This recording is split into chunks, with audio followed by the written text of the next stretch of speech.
If it's Tuesday, the countdown to the midterms is on. Both President Biden and former President Trump are hitting the campaign trail, campaigning in key swing states and ramping up their rhetoric with just 9 weeks to go until Election Day. Plus, how will the Department of Justice respond after a judge grants the former president's request for an independent review of the classified documents found at Mar-a-Lago, and what it means for the criminal investigation surrounding Mr. Trump? And a historic heat wave is getting even worse out west. Millions of people are dealing with record-breaking temperatures, fueling deadly wildfires and pushing the power grid to the brink.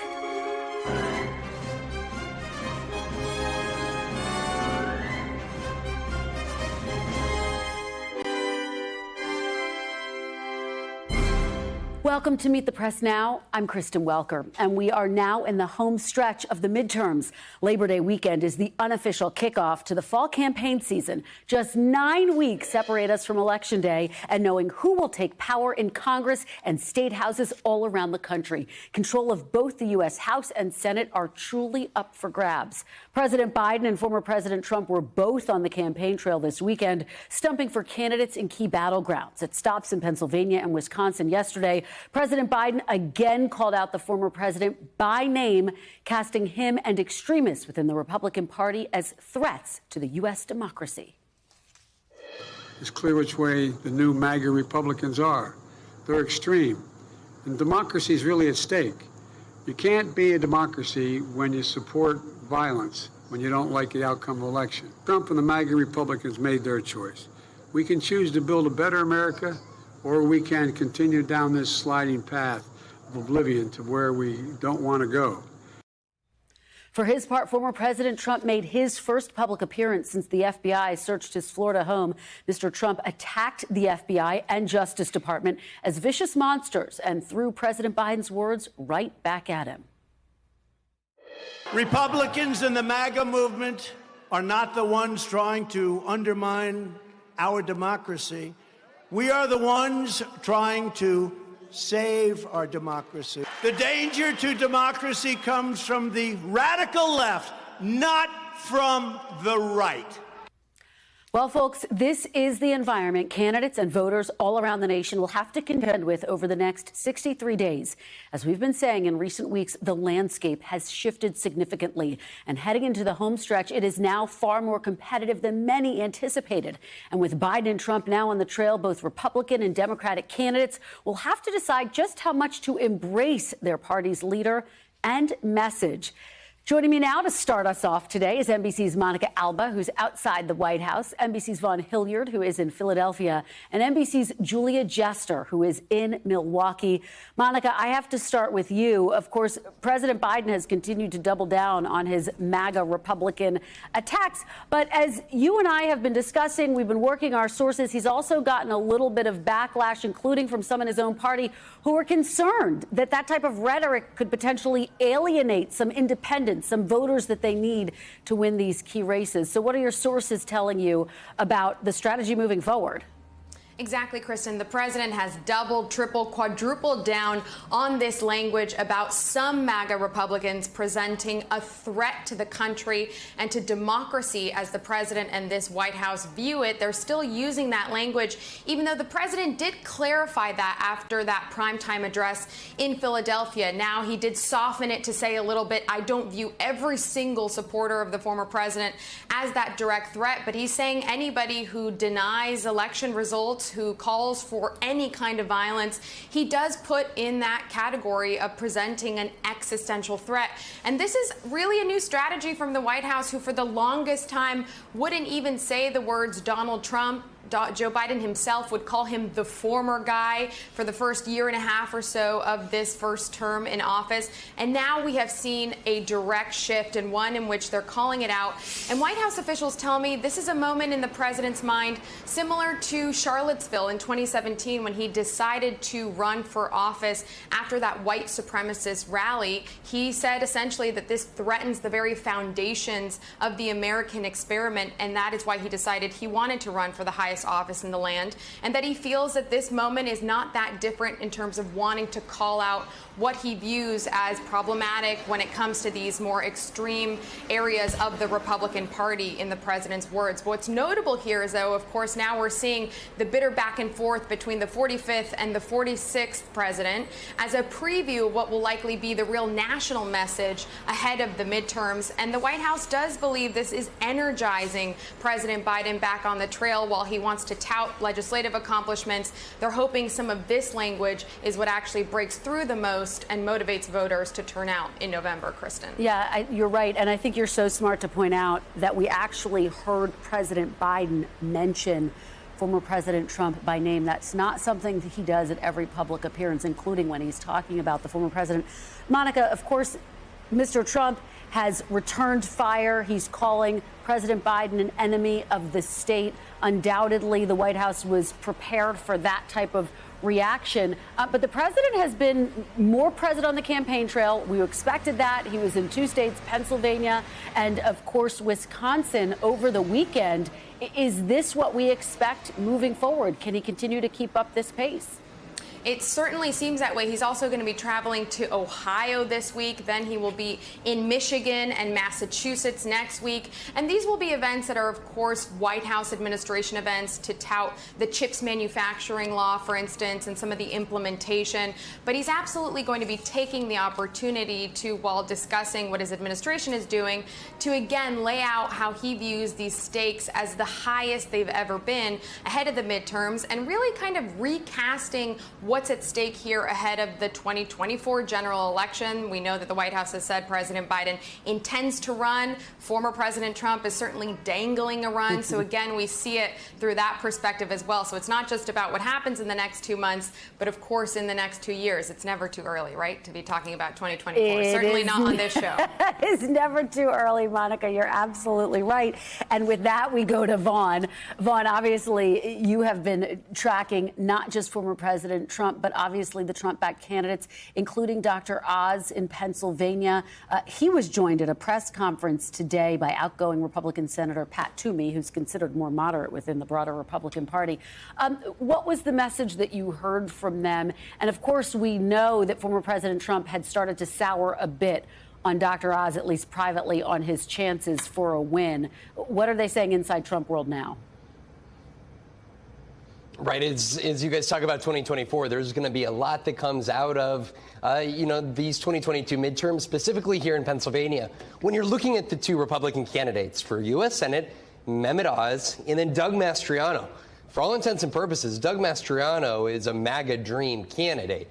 I mean, this is a man who has called for the decertification of the 2020 election. He was outside the Capitol on January 6th as a fierce defender of former President Trump. But then you've got Mehmet Oz, who has kind of tried to walk that tightrope there. You know, there's an acknowledgement that Joe Biden won the state of Pennsylvania here, and that there is a constituency that they've got to win over, in which, I mean, these may be independents, moderates, conservatives, individuals, though, who have rejected Donald Trump and don't want Trump-backed candidates to be the future of their party. But that's where Mehmet Oz is trying to walk that line. Well, Donald Trump may question Oz in the general election. He's his horse. He was the candidate that he endorsed, and that's why you saw him back here over the weekend, over Labor Day weekend, campaigning right alongside him. I want to let you hear, though, from Oz just earlier today at a press conference, because what he's trying to do is make John Fetterman, who is recovering from the stroke that he suffered in May, talk about policy, talk about the issues, because polls show them within single digits of each other, and he wants him to take them up on the debate stage. But Fetterman declined to participate in what would have been the first debate tonight. Take a listen to Oz trying to put the pressure on Fetterman at that press conference earlier today. John Fetterman is either healthy, and he's dodging the debates because he does not want to answer for his radical left positions, or he's too sick to participate in the debate. If he's perfectly healthy, as Senator Toomey has said, he heard on one of his interviews, or healthy enough that it's just a few words getting mixed up here and there, that's not a hindrance to being in a debate. But if the real issue is he wants to dodge the voters, which is insulting to the people of Pennsylvania, then we need to hold him accountable for that. And so the question is, at what point does Fetterman take part in a debate. If he does at all, early ballots go out just 3 weeks from now, Kristen. Ooh, that is some fiery rhetoric there, Vaughn. Let's talk about the Democrats. John Fetterman, who, of course, is still recovering from a stroke. Josh Shapiro, the gubernatorial candidate. Their message has really been, borrowing a little bit of a page from the president, trying to define their opponents as extreme and out of touch. Is that so far proving to be effective in Pennsylvania, which is the battleground of all battlegrounds at this point? And I think the governor's race is really, I think, the epitome of it. It's Josh Shapiro, who's the current attorney general, who is using Mastriano's own words, not only on January 6th, on the 2020 election, but Doug Mastriano has a position that there should be no abortions, there should be no exceptions, and they're playing his own words. But also when you see Fetterman, using Oz's own background, questioning his position on abortion, one that he has tried to soften or been more public about in his considerations about what exceptions should be accounted for. This is a situation in which Fetterman and Shapiro appeared together yesterday, very comfortable being on the campaign trail together, unlike Oz and Mastriano. Oz just here today saying that while he supports Mastriano and the Republican slate of candidates, he wouldn't go as far as to say that he'll appear on the campaign trail at all with him, despite being his essentially Republican running mate on the ballot here in November over these next 63 days. It certainly is fascinating. And Vaughn, very quickly, before I turn to Julia, is there any response from inside the Fetterman campaign about when he might debate Oz, or if he will? We have received we reached out this morning to Fetterman's team. We have not received a response here at this time. He did appear up on stage. He followed Joe Biden there at that Labor Day event. He spoke just brief remarks. However, at the same time, he has not been readily available to the press. And there are 5 debates that would be moderated by local TV and print press here that Mehmet Oz has agreed to partake in. But again, tonight would have been that first one. And so far, Fetterman has declined any of these opportunities. Well, that is certainly a thread that I know you will continue to watch very closely, as we all will. Julia, let me turn to you. President Biden, as we're talking about, was in Wisconsin on Monday as well as Pennsylvania. He was there with Governor Evers, who campaigned with him.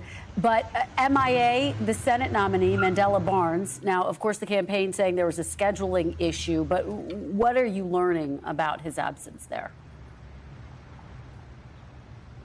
Yeah, Kristen, the Barnes campaign said that he had prior commitments on Labor Day. He hit a few events throughout the state, but he was just at the Labor Fest parade basically minutes before Biden touched down in this state. So they didn't offer a further explanation as to why things couldn't shift a bit, but it reflects the delicate dance that these Democratic candidates, not only in Wisconsin, but across the country, are facing when it comes to how closely they want to align themselves with President Biden.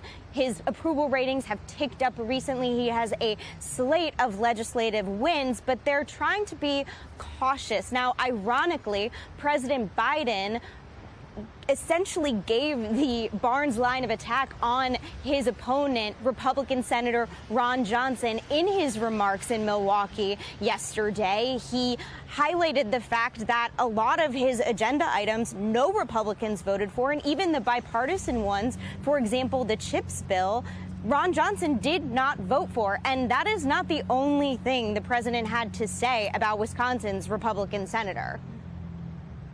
Well, it certainly is a good point, Julia. And of course, Republican candidates in Wisconsin are looking to Democrats, to President Biden. And as you say, his approval rating has slowly ticked up. He's had a couple of legislative wins. And I guess the question, as you're out there talking to voters, what are they saying about the impact of this? Do they feel like it's making a difference, or that they notice the difference? Yeah, Kristen, they are really issue focused here in Wisconsin. Biden was in comfortable territory.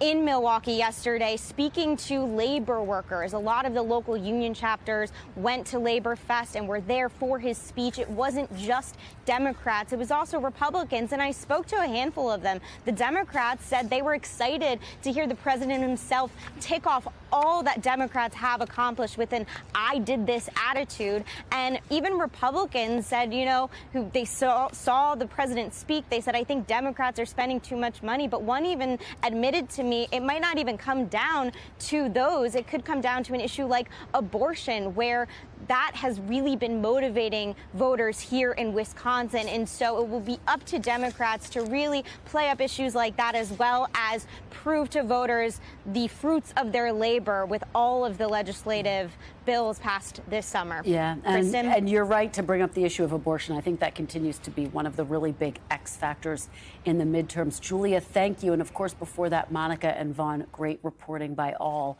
And coming up, if it's Tuesday, it's one of the last primary days of the year. We'll tell you what's at stake tonight. Plus, Democrats have the money and the momentum heading into the midterms. But do they have a winning message? And what's next for the criminal investigation surrounding former President Trump after a judge's new ruling on how to handle those top secret documents seized from Mar-a-Lago? You're watching Meet the Press now.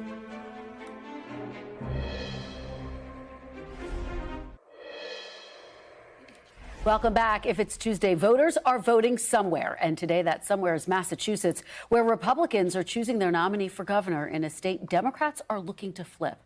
Current Republican Governor Charlie Baker, who handily won in 2018, announced he would not run for re-election. Former President Trump has endorsed former state legislator Jeff Deal over businessman Chris Doty.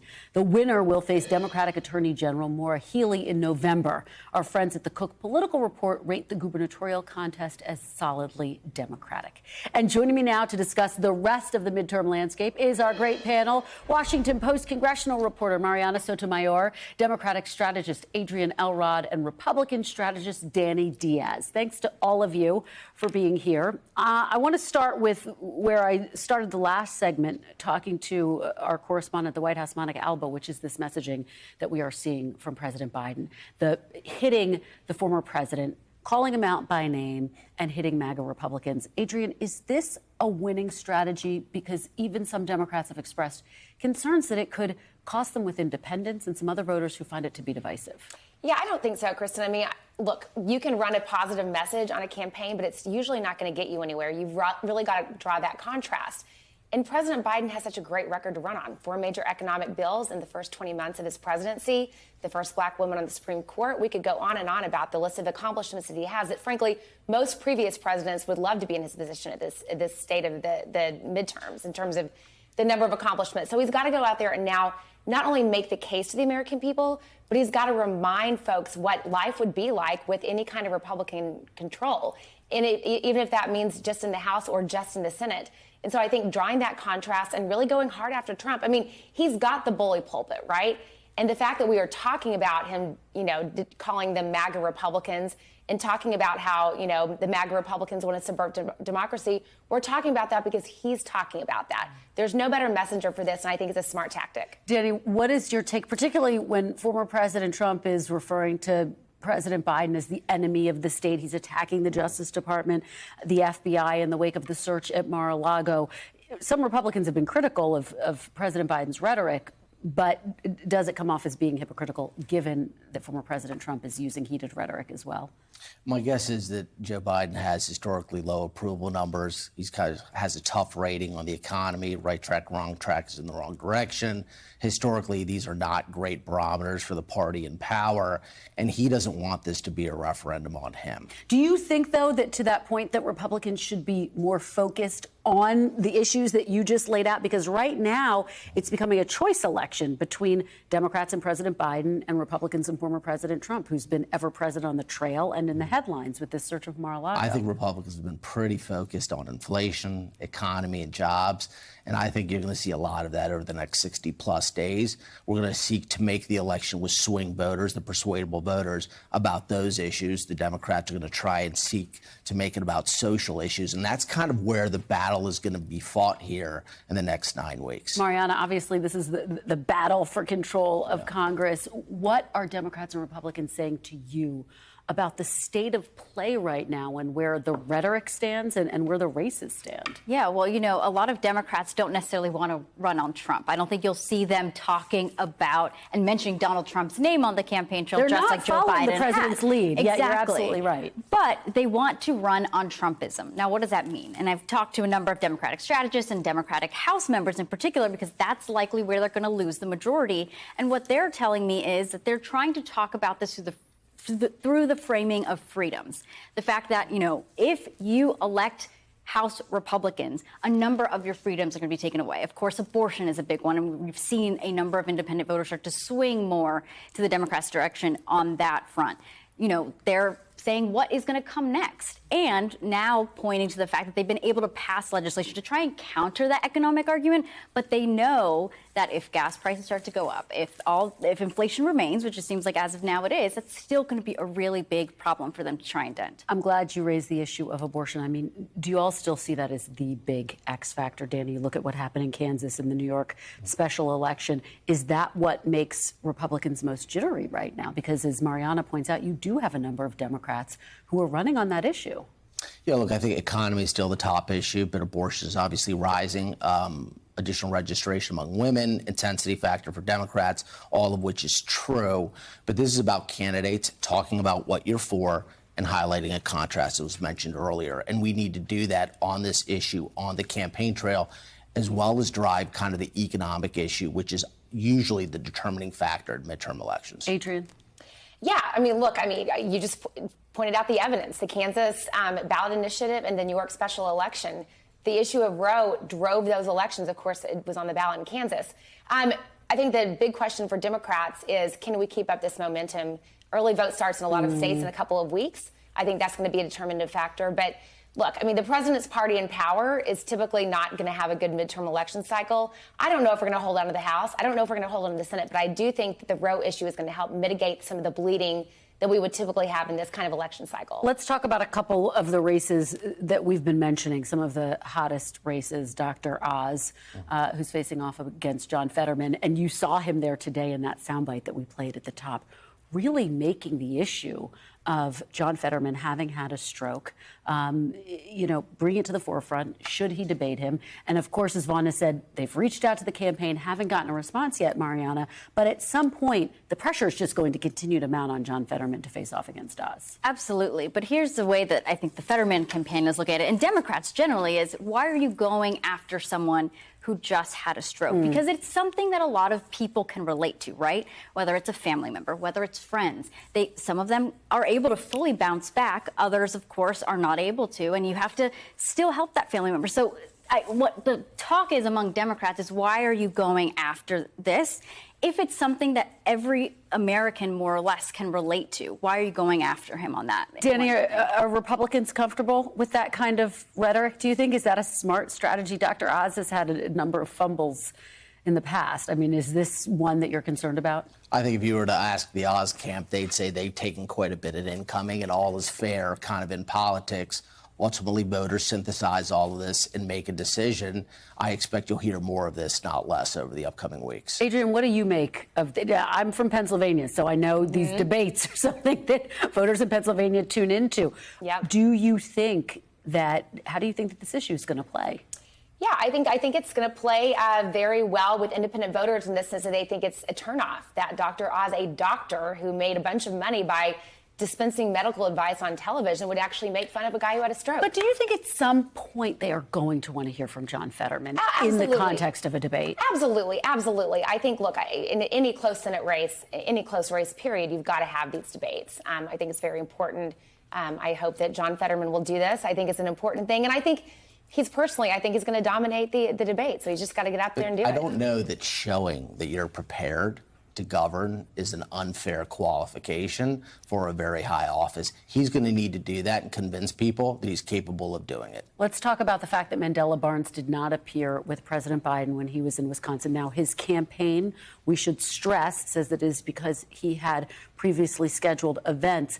But Adrienne, do the optics of that become complicated for the president? I don't think so. I mean, President Biden has made it very clear constantly on the campaign trail, if it helps me to campaign with you, great. If it helps me to not campaign with you, fine.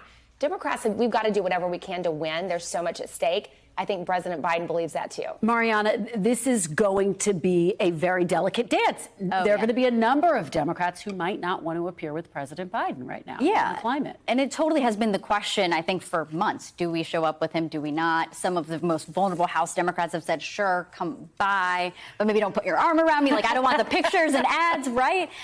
But I don't think it'll necessarily hurt Biden, right? I'm sure he is aware of the political dance, as you put it, that a lot of these Democrats have to do. Okay. And we had the same conversation, by the way, about President Obama in 2010, too. I mean, ACA had just been passed. It was not very popular. Obviously, the rest is history. But a lot of Democrats didn't want to campaign with him either. Final point, Danny. Whether the campaign associates itself with the president or not, there could be hundreds of millions of dollars of ads showing the president alongside these candidates in the future weeks. Okay. We will end on that point. Great conversation. Thanks to all of you, Marianna, Danny, and Adrienne. Good to see all of you as well. Up next, Mr. Trump says he's being targeted politically. We will have the very latest on what's happening legally in the criminal investigation into those classified documents found at his Florida home. You're watching Meet the Press Now. We're back after a quick break.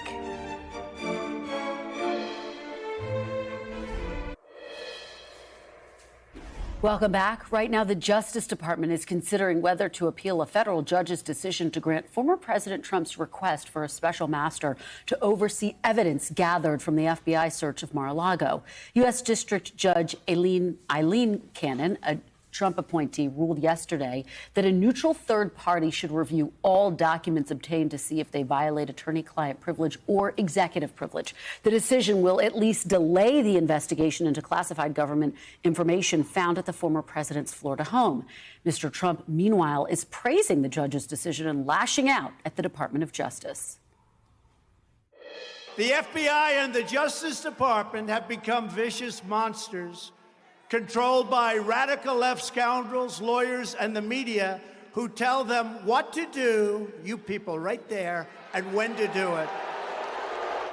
With me now is Ryan Riley, who covers the Justice Department for NBC News. I'm also joined by Danny Savalos, a criminal defense attorney and NBC News legal analyst. Thanks to both of you for being here. Ryan, let me just start with you and what we are learning about what the Justice Department may or may not do. Of course, the department has the capacity to appeal this ruling, but will they, and what's the timeline for it? Yeah, the question is whether or not that would take a lot longer, potentially, that appeal, because it would go to the 11th Circuit, which is conservative leaning, might end up being to the Supreme Court, so that could take a very long time, or if they just sort of, grin and bear it. But I do think that the question of who that special master could be is going to be one that's really difficult to actually ascertain, because it's going to be tough to find someone who both the Trump team and the Justice Department would agree upon here, who, theoretically should probably have a top-level secret security clearance. There's a bunch of things that they would need to have sort of set up before they were to go forward there. But I think, that deadline of Friday is really when we'll end up finding about what DOJ is going to do here, because they're supposed to get back to the court. So if they do want to go the appeal route, they're going to have to decide that, I probably think tomorrow or Thursday, probably at the latest. I do want to delve into a little bit more the process of actually choosing the special master and what the next steps are going to be. But let's talk a little bit about what the judge's argument was. One of the things she said was that she does think it's possible that the former president has a right to claim executive privilege over some of these documents. And the Justice Department has disagreed with that assessment. Explain where the disconnect is. Very much strongly disagreed with that assessment. And they don't think that there's any executive privilege claim here, because the claim to executive privilege rests in the current executive, which is the current president, President Joe Biden. It's not with a former president here. And actually, the Supreme Court earlier this year, even in January, had to litigate this issue as a result of a lawsuit filed by the former president, in fact, and went to all the way to the Supreme Court when he was trying to block the National Archives from handing over those documents to the January 6th committee. The Supreme Court ultimately denied Trump's motion to block those documents from being handed over. So, even the Supreme Court, which is controlled by conservatives, didn't think this was really a close call in terms of who has the right to bring about executive privilege. Danny, the other piece of the judge's argument that caught my attention that I thought was very interesting, I'm going to read part of it, was that she said it was a potential damage to Mr. Trump's reputation. She says, quote, as a function of the plaintiff's former position as president of the United States, the stigma associated with the subject seizure is in a league of its own.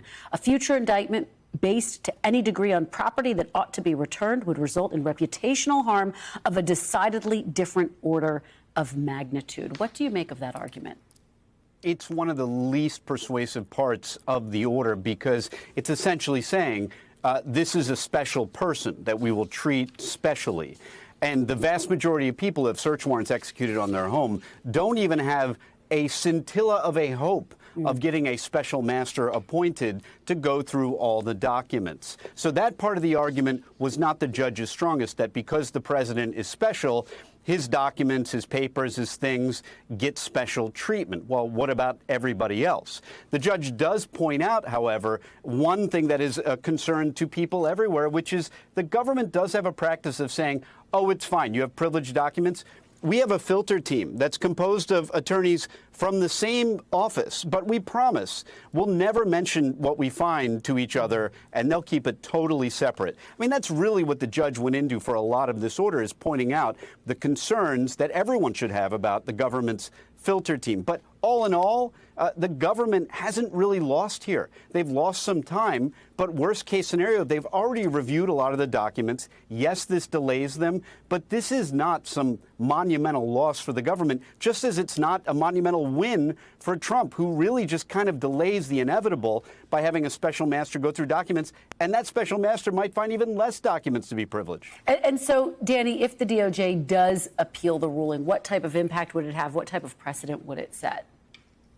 That's the thing, and the word is precedent. I'm glad you said that. Sometimes prosecutors, because they have a greater duty than, they don't have a single client that they need to be single-minded about, they have a greater concern about things like, what if we create bad law? What if this goes up to the 11th Circuit and then up to the Supreme Court, and there is a ruling, the High Court takes this as an opportunity to create some bad case law for us?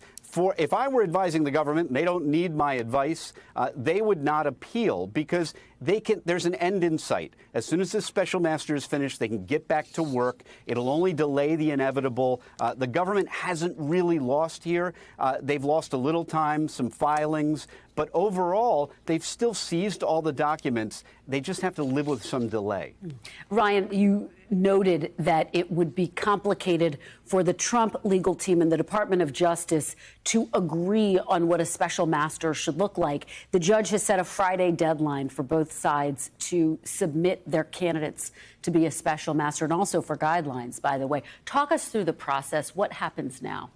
I mean, it's a real challenge to find that person who they're going to agree upon. They're supposed to confer and have these serious discussions about whether or not there's someone they can say, okay, this is someone who would take this. But whoever's going to take this on is setting themselves up for a lot of criticism and setting themselves up potentially for attacks and threats from a lot of the folks in Trump world who aren't going to necessarily agree with everything they decide upon. It's really a pretty thankless job, I think, that someone would have to take on in this matter, because it's such a high profile. This isn't a regular case at all. This isn't a typical special master at all. And just to be very clear, Judge Cannon will make the ultimate decision. They will submit their recommendations, and then she will make the ultimate decision about who the special master is. Correct. Unless the DOJ decides to appeal, that's the path we're headed down. Okay. Well, this is complicated stuff. Thank you so much, Ryan and Danny, for helping us to unpack it. We want to turn now to another election-related legal story. Surveillance footage obtained by NBC News today reveals that an election denier who made efforts to overturn the 2020 election escorted members of a tech firm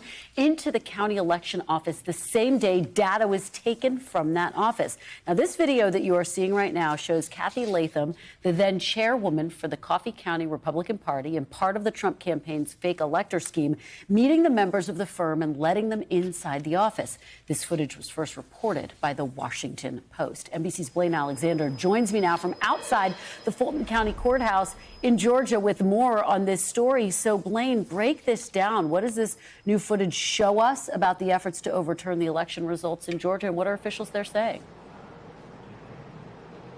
Well, Kristen, I think the biggest kind of takeaway from this video is essentially this gives us a look that we haven't had before into just the more coordination behind these efforts to overturn the election here in Georgia, and the fact that there were these actions that were actually taken. I do think it's notable the fact that you mentioned this person who let these people into this building. We're talking about somebody who is, yes, a fake elector, was, yes, at the time, a GOP chairwoman for the county, but also as relates to the Fulton County investigation, as we're standing right here in front of the Fulton Fulton County Courthouse is somebody who the DA has made clear is a target of this investigation, along with the other false electors here in the state of Georgia. So it certainly just kind of shows something that we assume the Fulton County DA is also going to be interested in. She's already indicated that she's interested in the happenings down in Coffee County, about 200 miles south of Atlanta, because she's issued some subpoenas for information there. She's also indicated that she's interested in this person who let the people inside. So we do believe that this video is something that she'll be looking at closely, Kristen. And therefore could impact the investigations in Georgia, but potentially across the country, right? I mean, this is something that officials will be paying close attention to at the federal level as well. Absolutely, especially when it comes to the questions of what did that access look like? How was that information copied? Remember, this was kind of the data company that was hired by Sidney Powell, a Trump attorney, to go down and get some information from the voting machines down there in Coffee County. Now, I do want to read a couple of responses. It is important to note that we reached out to Latham's attorney. He's not gotten back to us, but he did give a statement to the Washington Post where he said that Latham would not and has not knowingly been involved in any impropriety in any election. Also, that data firm, Sullivan Strickler, previously told the Post that it was fully cooperative with investigators in Coffee County, and the firm has done nothing wrong. But again, something that's going to be looked at very closely, Kristen. Undoubtedly. Blaine Alexander, fantastic reporting and always great to see you. Thank you so much. After the break, more shelling today at Europe's largest nuclear power plant as the UN releases a report about what's really going on inside. Plus, newly declassified intelligence shows Russia is now buying weapons from North Korea. We'll delve into that. You're watching Meet the Press now.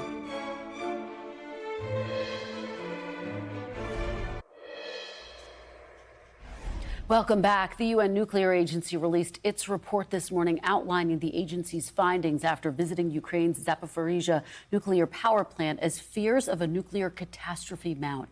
Agency's officials say they remain gravely concerned about the situation around the nuclear facility, adding the continued presence of international inspectors will be of paramount importance to the stability of the plant. The release of the report, as we have newly declassified information that Russia is now turning to North Korea to buy rockets and artillery. I'm joined now by NBC News correspondent Jay Gray, who is on the ground in Ukraine, and NBC News Pentagon correspondent Courtney Kuby. Thanks to both of you for joining me this afternoon. So, Jay, let me start with you. What did we learn about what the IAEA saw at that power plant? Yeah, more details about what's going on inside the plant and how they feel about the danger level there. They call it an unparalleled danger at this point and are calling for an immediate demilitarized or protective zone surrounding the plant and offering to help carry that out as soon as possible. Look, they talked about shelling damage, which is close to the reactor housings, but they also talked about significant damage to the rooftops of buildings that contain fresh nuclear fuel as well as spent nuclear fuel. They also tell us that there is damage, that the area and the container holding the radiation monitoring system, that's been hit. They also talk about the morale of the staff inside. Of course, it's Ukrainian engineers and scientists working under the guard of Russian soldiers who have taken over that plant. They say, and I want to make sure I get it right here, that they are under unbelievable pressure and that the morale and emotional state of those employees is, quote, very low. So a very tough time there, and they're calling for some swift changes. It's just so devastating to imagine that. Yeah. Jay, very quickly, has power been restored to the plant? What's the status of it right now? No, look, Kristen, the main line is still out, and that was a reserve backup line. There's only one operating reactor right now, and the power from that is being used to cool down the reactor cores as well as the nuclear waste, so there won't be a meltdown. So it's still a very difficult and very dangerous situation there. Courtney, I want to turn to you on the other piece of reporting that we have, that you have been doing, which is that Russia plans to buy weapons from North Korea. What more can you tell us about this? How effective is North Korean artillery? So it's not only artillery, which North Korea, by the way, has a lot of. We hear about the vast number of artillery that they have right along the border with South Korea for the potential for some sort of a war with South Korea. But it's not just the artillery, it's also short-range rockets. And U.S. officials are saying that they believe that Russia may be trying to buy this ammunition in the millions. Now, they have not started any of these purchases at this point, according to U.S. officials, but in fact, the belief is that they are trying to do it. So this really points out two things, Kristen. One, the fact that the ongoing export controls and sanctions on Russia are having an impact on their ability to resupply. But it's also the fact that it really foot stomps the fact that Russia is unloading hundreds and thousands, in some cases, per day, of ammunition, artillery, rockets on the Ukrainians. A lot of people have been talking recently about this new offensive and counteroffensive between Russia and Ukraine in the southeastern part of that country. You know, what people forget is that in the initial stages of that, Ukraine actually took out a number of Russian supply areas.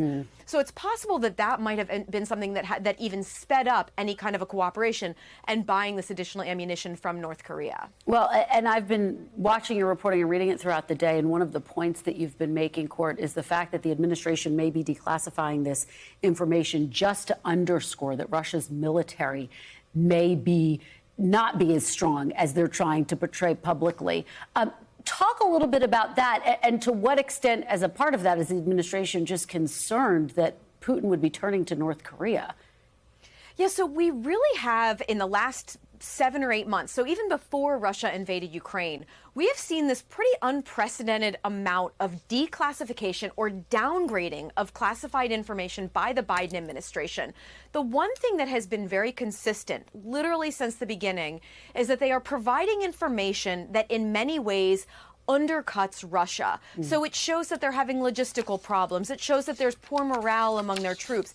Or in some cases, it seems to try to have a deterrent effect on Russian behavior. So when the U.S. says, we believe that Russia may be trying to buy drones from Iran, ammunition from North Korea, or some sort of weapons from China, in some cases, they are doing that with the goal of hopefully stopping those countries from providing that equipment because it would be so unpopular on the world stage. But the reality is, when you're talking about buying equipment like drones from Iran or ammunition from North Korea, those are two pariah countries that don't seem to care so much about their views on the world stage. So it may not have as much of a deterrent effect as when they declassified the information about Russia potentially trying to get weapons and equipment from China. We did not see that come to fruition ever, Kristen. Well, it's a really good point. You take me to my next question, Courtney, which is there anything beyond that, beyond making this information public, that the U.S. can do to try to block these shipments if they do, in fact, start to happen? So at this point, no, there's nothing, but the U.S. can continue with the sanctions. Remember, another country that's under tremendous sanctions is North Korea.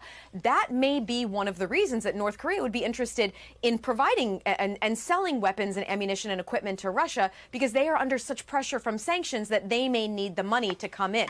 But in addition to that, you know, if you look back at the public sentiment from both Kim Jong-un in North Korea and from Vladimir Putin, they have been continuing throughout the invasion and this war in Ukraine.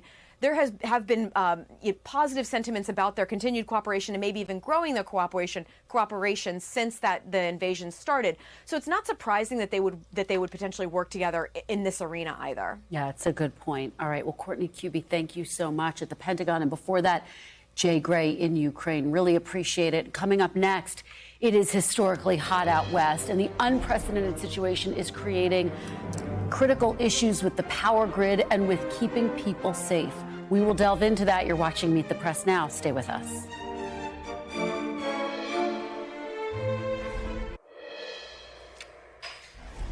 Welcome back. The majority of California is under an excessive heat warning right now, with temperatures hitting triple digits and continuing to break records. Oakland reached 100 degrees yesterday. Santa Rosa hit a record of 112 and is expected to reach 115 in Sacramento this afternoon, the highest temperature that city has ever seen. The heat is pushing the state's energy grid to its limit. It's the first time emergency generators have been used to help power the state's grid. I'm joined now by Los Angeles Chief Heat Officer Marta Segura. Thank you so much for joining me. I really appreciate it. I'm so sorry for what you all are going through.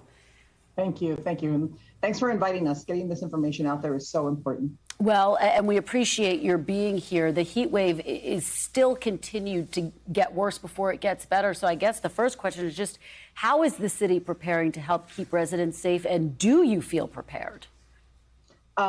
This year we were able to open our cooling facilities, cooling centers. Unlike during the pandemic, we had to keep them closed. So we expanded the number of cooling centers. Instead of 6, we now have, I think, 12.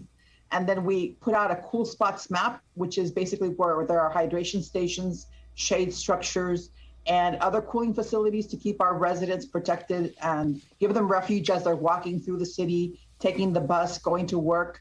And we're just going to keep adding amenities like those, more shade structures, more hydration stations, more shaded areas, more shade equity throughout the city, adding trees to where there aren't any, so that the city not only has a long-term solution for staying cooler, but we're actually reducing the urban heat island, which is where heat stagnates the air pollution and creates even more problems with those with existing health conditions and vulnerabilities. And how concerned are you about power outages, and what is your message to folks there if they should lose their power? Yes, fortunately, the city of Los Angeles has its own utility. So we have a pretty great system in the city of LA. But for the rest of LA County and for the rest of California that rely on private utilities, it is very important to watch the flex alerts, to conserve energy, especially during the times of extreme AC usage. And I want residents to go for thermal comfort. You don't have to stay cold and put it at 65. You could put it at 78 or even 80. We just want to keep everyone alive. We want to keep everybody away from the hospitals. So you're contributing and helping everybody else stay safe by not overusing your AC system when it is extremely hot. Or you can go to these cooling centers or malls or other private facilities like cafes, the movies. Just stay out of the heat as long as possible and keep those near you, your loved ones, safe from it as well. Yes, so important to stay in close contact with all of your loved ones. I know that you're expressing confidence in the power grid in Los Angeles, but what about more broadly within California? Do you think it needs to be reconditioned to deal with these rising temperatures over the years?